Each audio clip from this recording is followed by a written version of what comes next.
Tinulang manok with repolyo. Ayan po, paboritong ulam ng mga OFW. Ayan. Sarap-sarap.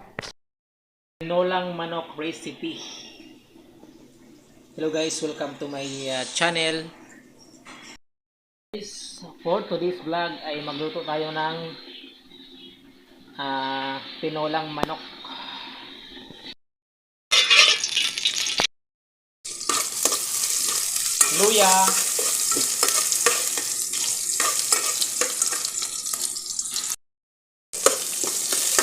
Luya, bawang sibuyas,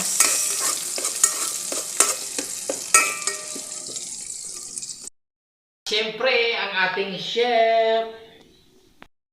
Ayan, luto na ang ating bawang sibuyas at luya. Ilalagay natin yung ating siyempre chicken. Ayan po yung ating chicken.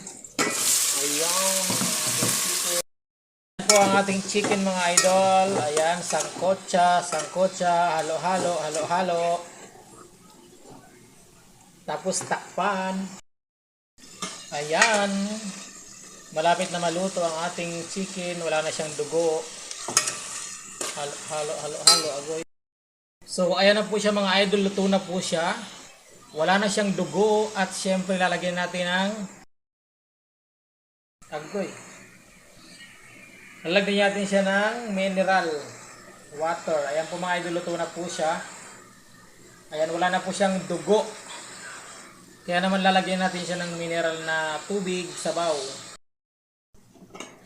Ayan na mga idol, meron ng sabaw ang ating so kunti lang yung sabaw natin para tinolang manok with repolyo. Bongga. So ayan po yung ating tinulang manok. Half-cook lang siya para bongga. Ayan.